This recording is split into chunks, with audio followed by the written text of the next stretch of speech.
The fluorescent lights buzzed overhead in the Fort Carson Fitness Evaluation Center, casting harsh shadows across the polished concrete floor. Staff Sergeant Maria Santos stood in line with 12 other soldiers, all transfers awaiting assessment for integration into the 4th Infantry Division. The air reeked of disinfectant and stale sweat, punctuated by the rhythmic clanking of weights from the adjacent training area. Santos adjusted her PT uniform and glanced around the room. Most of the other soldiers were young, fresh-faced recruits barely out of basic training, their eyes wide with nervous energy. A few were seasoned NCOs like herself, their postures relaxed but alert. She recognized the type career military who'd seen enough to know when to worry and when to stay calm. "All right, listen up." Colonel Bradley's voice exploded across the room like a gunshot. He was a mountain of a man, 6'4", with shoulders that seemed to stretch the seams of his uniform. His chest was a billboard of ribbons and badges, each one meticulously arranged to maximum intimidating effect. His steel gray hair was cropped so short it looked painted on, and his pale blue eyes swept the room like searchlights hunting for weakness. "I am Colonel James Bradley, and for the next 2 hours, your sorry lives belong to me," he announced, pacing back and forth like a caged predator. "This isn't some feel-good participation trophy ceremony. This is a real evaluation for real soldiers who will face real combat. If you can't cut it here, you sure as hell won't cut it when bullets start flying."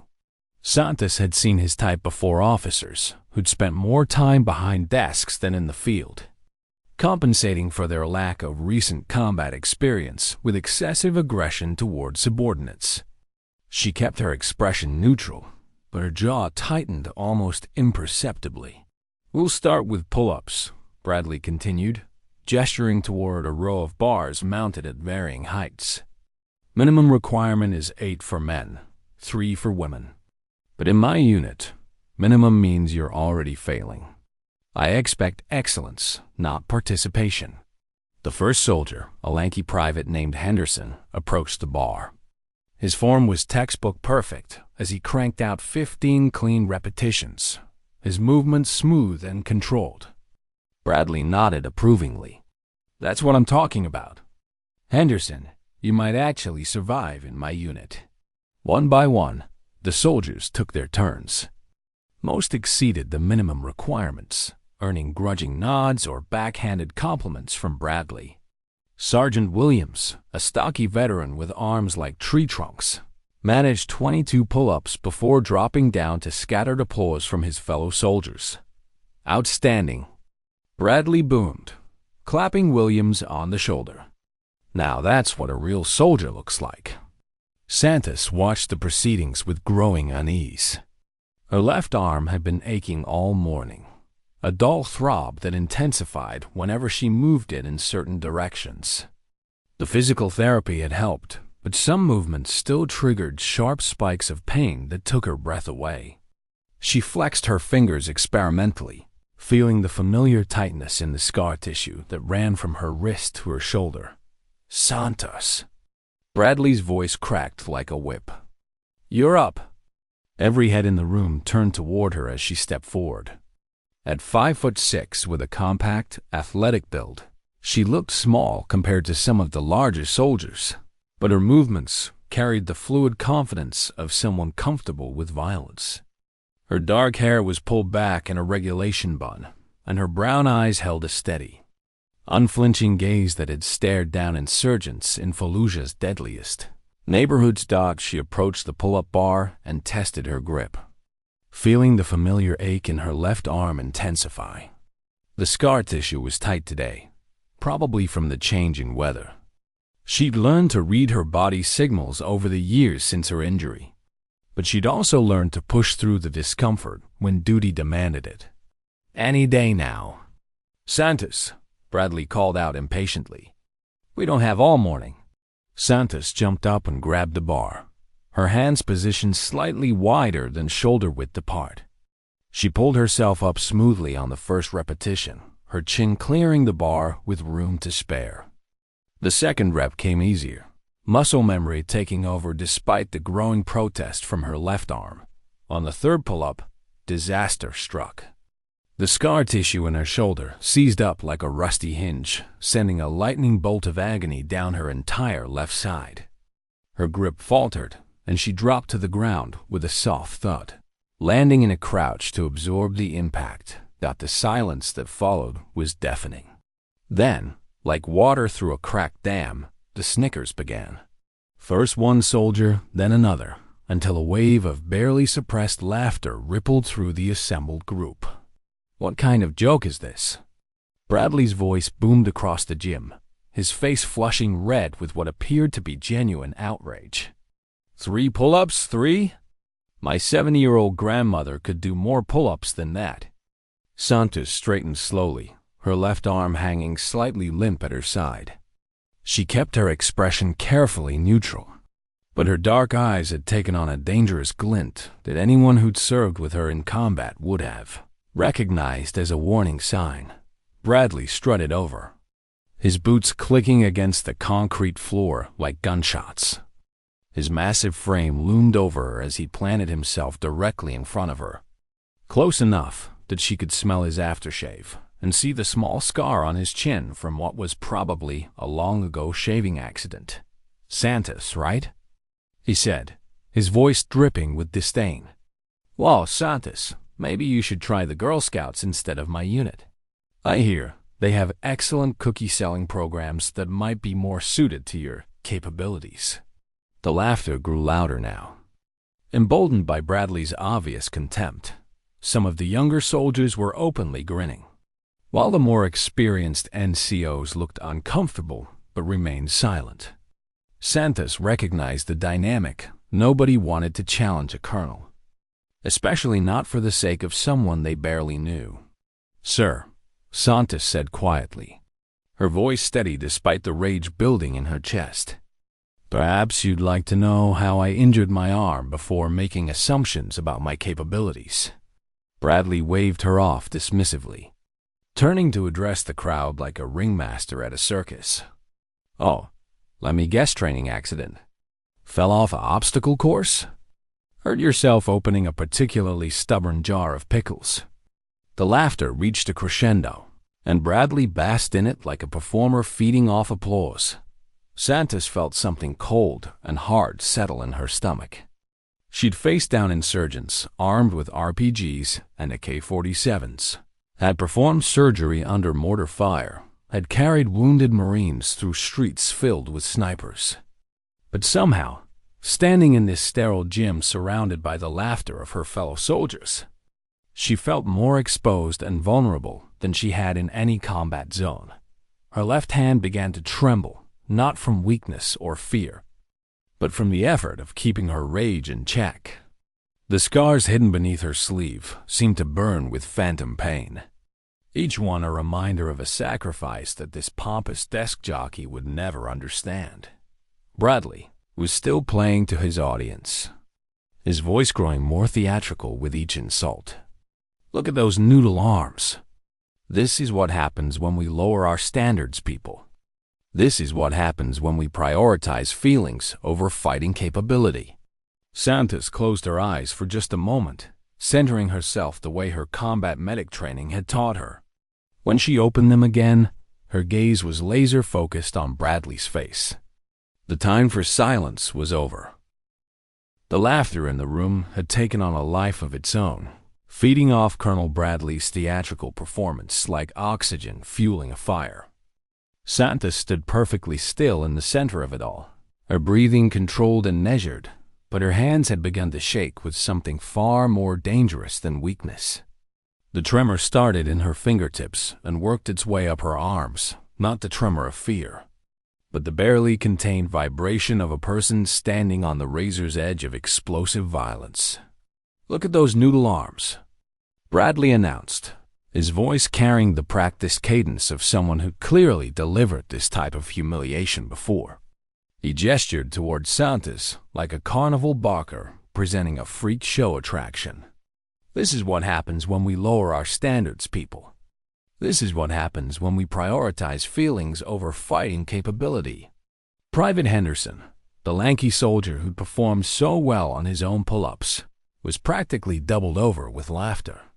Sergeant Williams, despite his earlier stellar performance, had joined in with the crowd, his face red with mirth. Even some of the female soldiers were giggling behind their hands, perhaps relieved that they weren't the target of Bradley's wrath. But not everyone was laughing. Staff Sergeant Rodriguez, a weathered veteran with kind eyes and graying temples, stood near the back of the group with his arms crossed, his expression growing darker by the minute. Sergeant First Class Thompson, a compact woman with the lean build of a distance runner, was staring at Bradley with undisguised disgust. They'd both been around long enough to recognize something the younger soldiers missed: the way Santos held herself. The controlled stillness that spoke of someone who'd seen real violence and learned to master it. Bradley was just getting warmed up. He began circling Santos like a shark scenting blood in the water, his voice growing more animated with each revolution. "You know what I think happened here? I think someone made a clerical error. I think someone accidentally assigned a civilian to my unit. Because there's no possible way that someone this pathetically weak could have made it through basic training, let alone advanced infantry school." Santos turned slowly to track his movement, her dark eyes never leaving his face. The rage was building behind her carefully controlled expression like pressure in a boiler, but years of military discipline kept it contained. "For now, sir," she said again, her voice cutting through the laughter with surgical precision, "I strongly suggest you reconsider your assessment before you say something you'll regret." The warning in her tone was unmistakable to anyone who'd spent time in combat zones. But Bradley was too intoxicated by his own performance to notice. He stopped directly in front of her again, leaning down so his face was inches from hers. "Oh, what are you going to do?" he sneered, his breath hot against her face. "File a complaint? Call your congressman? Maybe write a strongly worded letter to the base newspaper?" He straightened up and addressed the crowd again. "Ladies and gentlemen, I present to you the new face of the American military, someone who threatens paperwork instead of the enemy." The laughter reached a new crescendo, but now it had an ugly edge to it. What had started as nervous chuckling had transformed into something crueler, meaner. The mob mentality was taking hold, and Bradley was feeding it like a master manipulator. "I bet you've never even seen real combat, have you, princess?" Bradley continued, his voice dripping with contempt. "I bet the closest you've come to danger is a paper cut from filing reports. Am I right? Come on, tell us about your harrowing experiences in the supply depot or the motor pool."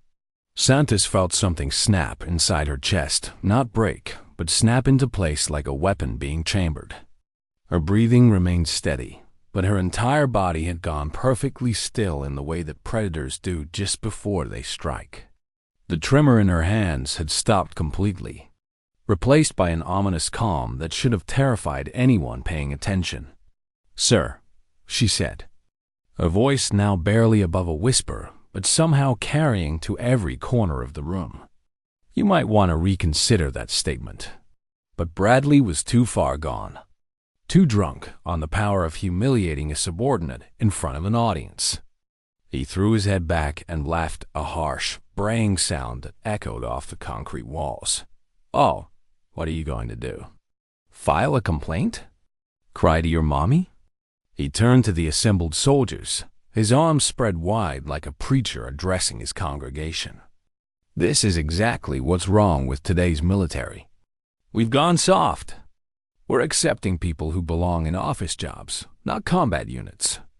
The younger soldiers were eating it up, their laughter growing more raucous by the minute. Private Henderson was actually wiping tears from his eyes. Corporal Martinez, a baby-faced kid who couldn't have been more than 19, was recording the whole thing on his phone, probably planning to share it on social media later. But the veterans in the room were beginning to shift uncomfortably.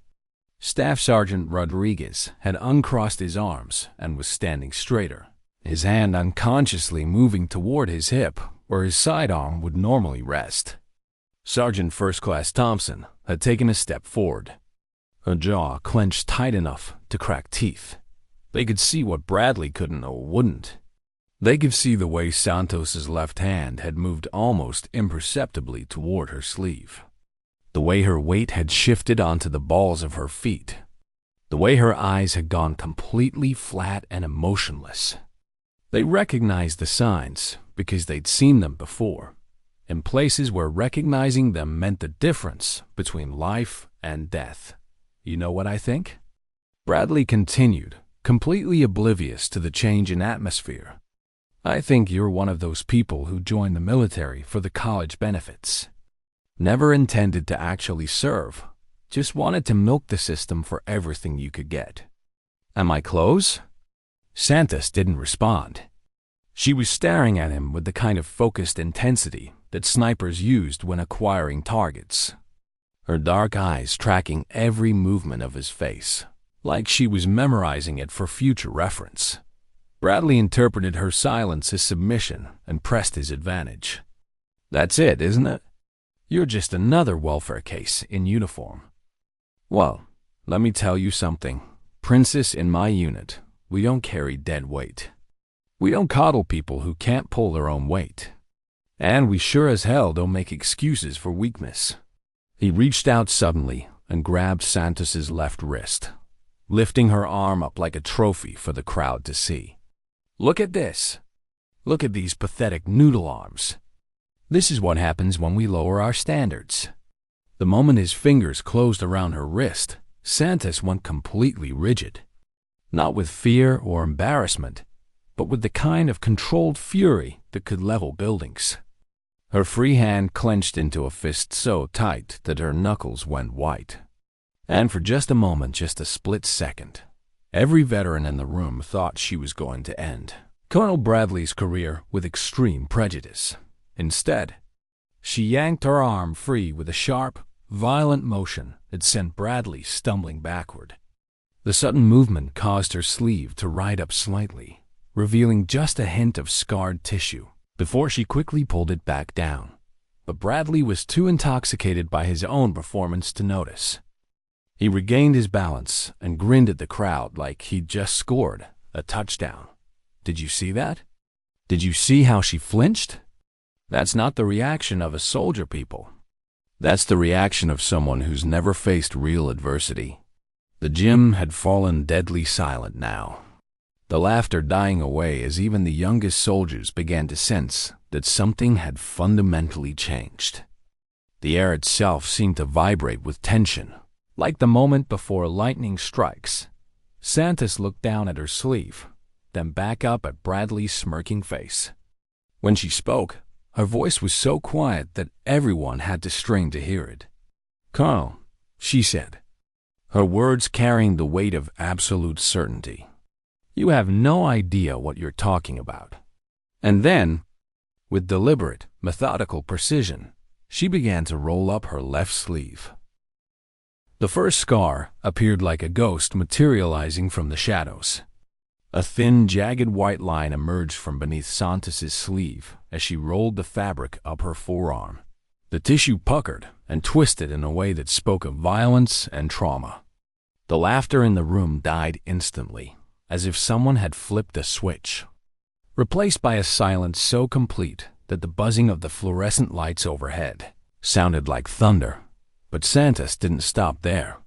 She continued rolling her sleeve higher, revealing more scars, dozens of them, crisscrossing her arm like a roadmap of hell.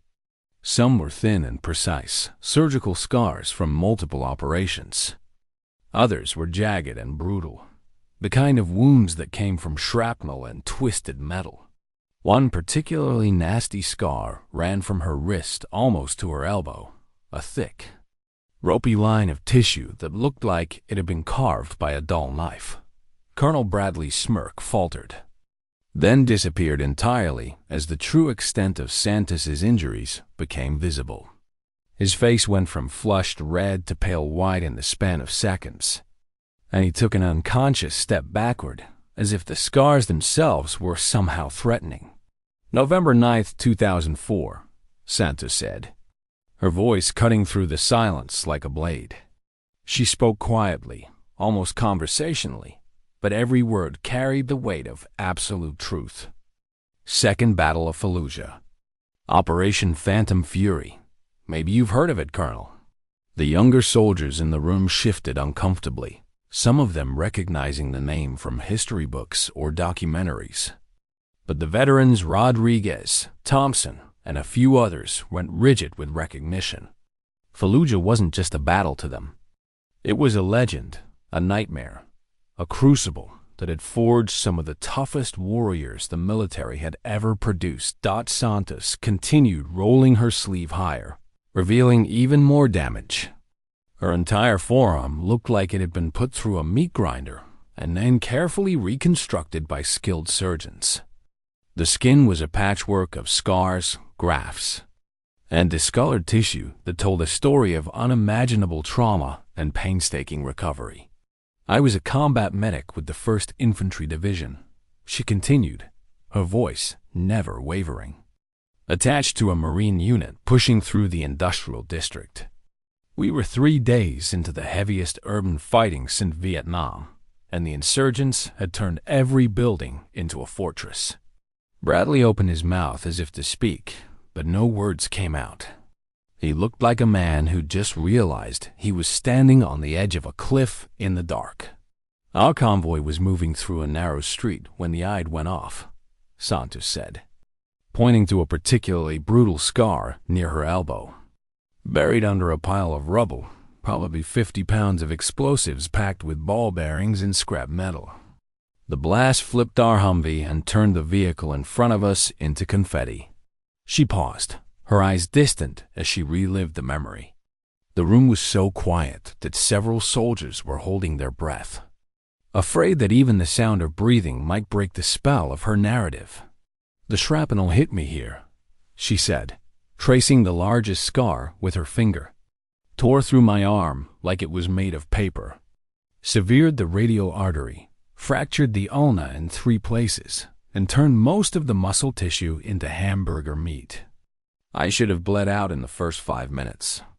Private Henderson, who had been laughing so hard just minutes before, now looked like he was going to be sick. His face had gone green around the edges, and he was staring at Santos's arm with a mixture of horror and fascination. "But here's the thing about being a medic in combat," Santos continued, her voice taking on a harder edge. "You don't get to quit just because you're hurt. You don't get to lie down and wait for someone else to save the day. Because if you quit, people die." She rolled her sleeve up to her shoulder now, revealing the full extent of the damage. The scarring extended all the way up her arm, disappearing under her shirt, but clearly continuing beyond what was visible. Some of the scars were surgical, clean, and precise. Others were jagged and brutal, the kind of wounds that came from battlefield medicine performed under fire. "I spent the next 6 hours in that hellhole," she said, her voice growing stronger with each word. 6 hours of dragging wounded Marines to safety while insurgents tried to turn us into Swiss cheese. 6 hours of performing field surgery with one good arm while mortar fell around us like rain. Staff Sergeant Rodriguez had tears in his eyes now. He'd been in Fallujah too, with a different unit, and he knew exactly what Santos was describing. The hell of urban combat, the chaos and terror and desperate heroism that civilians could never truly understand. "This scar here," Santos said, pointing to a particularly nasty mark near her shoulder, "is from when I had to dig a piece of shrapnel out of Corporal Johnson's neck with my bare hands. The metal was pressing against his carotid artery, and I didn't have time to wait for proper surgical instruments. It was either dig it out with my fingers or watch him bleed to death in front of me." Colonel Bradley looked like he wanted to disappear into the floor. His earlier bravado had evaporated completely, replaced by a growing horror as he realized the magnitude of his mistake. He tried to speak several times, but each attempt died in his throat before any words could emerge. "And this one," Santos continued, indicating a cluster of smaller scars near her wrist, "is from when I had to crawl through a collapsed building to reach Sergeant Williams, different Williams than the one here today. He was trapped under a beam with both legs crushed, and the building was on fire. I had to dig him out with my hands while the ceiling came down around us." The silence in the room was deafening now. Even the air conditioning seemed to have stopped working, as if the building itself was holding its breath. Several of the younger soldiers were openly staring, their mouths hanging open in shock and disbelief. "I carried 8 wounded Marines to safety that day," Santos said, her voice dropping to barely above a whisper, but somehow still carrying to every corner of the room. 8 men who would have died if I'd given up when the shrapnel tore through my arm. I performed field surgery under enemy fire for 6 straight hours, using whatever tools I could find and whatever strength I had left." She paused, letting the weight of her words sink in. When she spoke again, her voice was like steel wrapped in velvet, soft but utterly unbreakable. "The doctors said I'd never regain full use of my arm. They said I should take medical retirement and be grateful I was alive. They said a lot of things." She flexed her scarred fingers, the movement obviously painful but deliberate. "But they didn't understand something that you clearly don't understand either, Colonel." Bradley flinched as if she'd slapped him, his face now completely drained of color. He looked like a man who'd just realized he'd been mocking a Medal of Honor recipient, which, given the story Santos was telling, might not have been far from the truth. "These scars aren't signs of weakness," Santos said, her voice growing stronger with each word. "They're proof of strength. They're evidence of sacrifice. They're the price I paid to bring 8 American heroes home to their families." She began rolling her sleeve back down, covering the roadmap of violence and heroism that decorated her arm. But the image was burned into everyone's memory now, a stark reminder of the difference between real courage and empty bravado. "So, when you ask me about my weak arms, Colonel," she said, her dark eyes boring into his soul, "remember that these arms have held the life of dying Marines. These arms have performed miracles under fire. These arms have earned honors that you can't even imagine." The revelation hung in the air like smoke from a battlefield, choking and inescapable. The silence that followed Santos's revelation was not merely the absence of sound. It was a living thing, heavy and oppressive, pressing down on everyone in the room like the weight of judgment itself. Colonel Bradley stood frozen in place, his mouth slightly open, his face the color of old parchment. The transformation was complete. The swaggering bully who had dominated the room just minutes before had been replaced by a hollow shell of a man who looked like he'd just witnessed his own execution. Santos finished rolling down her sleeve with deliberate precision, each movement calculated and controlled. The scars were hidden now, but their presence lingered in the air like the ghost of violence past. She smoothed the fabric carefully, then looked up at Bradley with eyes that held no mercy, no forgiveness, only the cold, hard truth of what real service looked like. "These weak arms," she said, her voice dropping to barely above a whisper, but somehow filling the entire gymnasium, "carried Corporal Martinez 300 yards through sniper fire when he took a round through the lung. These weak arms held pressure on Staff Sergeant Chun's femoral artery for 45 minutes while we waited for medevac, keeping him alive when everyone else had given up hope." Bradley tried to speak, his lips moving soundlessly like a fish gasping for air. The words couldn't come. How do you apologize for mocking someone's sacrifice? How do you take back the kind of humiliation he just inflicted on a genuine war hero? "These weak arms," Santos continued, taking a step closer to Bradley, "performed an emergency tracheotomy on Lance Corporal Rodriguez using a ballpoint pen and a pocket knife because his airway was crushed and we were pinned down by machine gun fire. These weak arms saved his life while bullets were literally bouncing off the walls around us. Staff Sergeant Rodriguez, the same Rodriguez who was now standing in the back of the room with tears streaming down his face, let out a choked sob. He remembered that day, remembered the taste of dust and blood, remembered the sound of Santos's voice cutting through the chaos as she worked to save his life with improvised tools and sheer determination. "Jesus Christ," he whispered, his voice breaking. "Santos. I never knew. I never connected." Santos glanced at him briefly, her expression softening for just a moment before returning to Bradley. "These weak arms earned me a Bronze Star with Valor, a Purple Heart, and a Combat Medical Badge. More importantly, Colonel, these weak arms brought 8 American heroes home to their families when everyone else had written them off as casualties." The younger soldiers in the room were beginning to understand the magnitude of what they'd witnessed. Private Henderson, who had been laughing so hard just minutes before, was now staring at Santos with something approaching awe. His phone, which had been recording Bradley's performance, hung forgotten in his hand as he struggled to process what he'd just heard.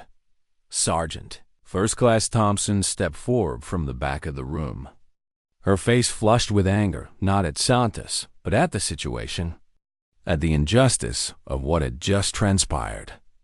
"Colonel," she said, her voice tight with barely controlled fury, "Staff Sergeant Santos is a goddamn legend. Every medic in the Army knows her story. She's in the fucking textbook, sir." Bradley flinched at the profanity, but he didn't correct her. He couldn't. The authority he'd wielded so casually just minutes before had evaporated like morning mist, leaving him exposed and vulnerable in a way that was almost painful to watch.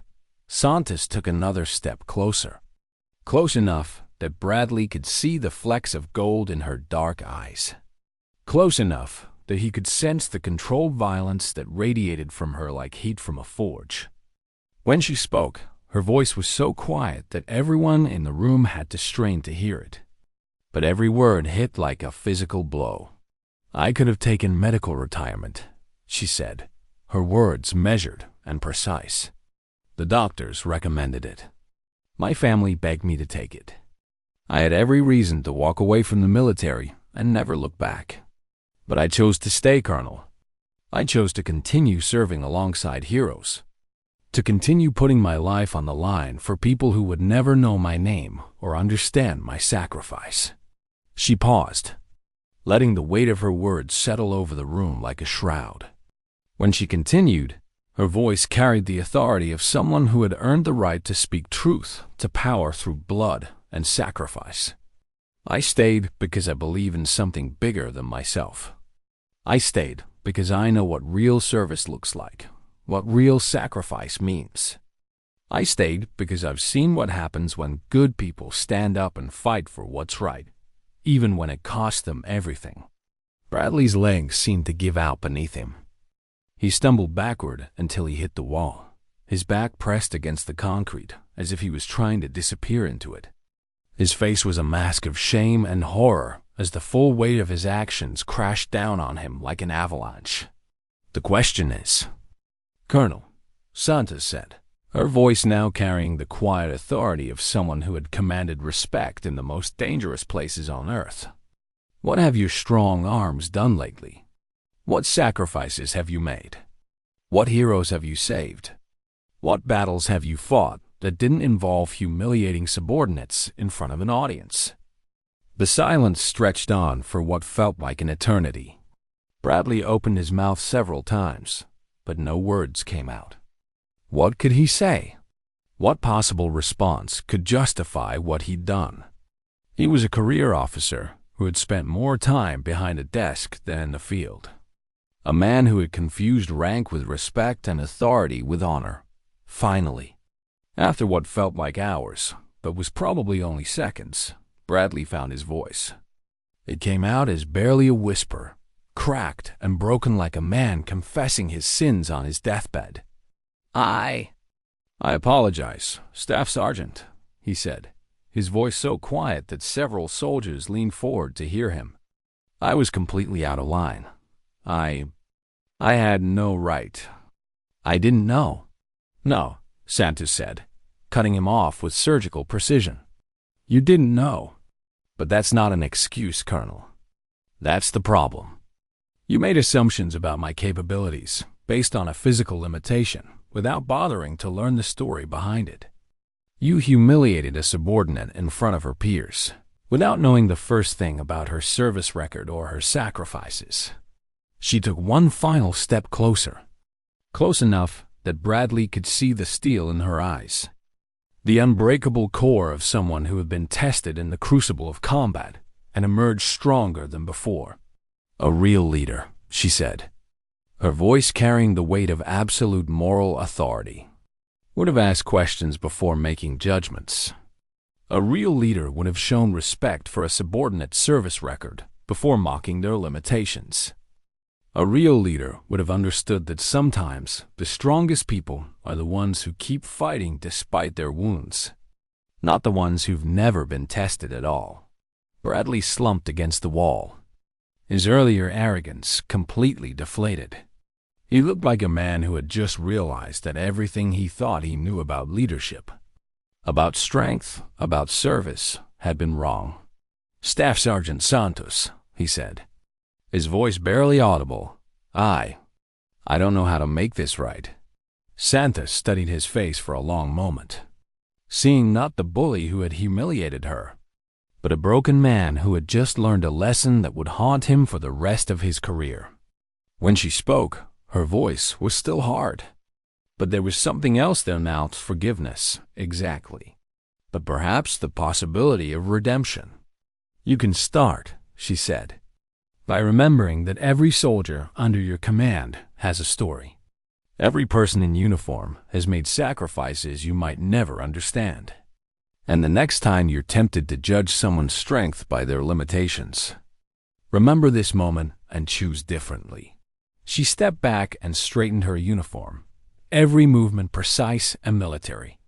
Now, Colonel, if you're finished with your assessment of my capabilities, I'd like to complete the rest of my evaluation.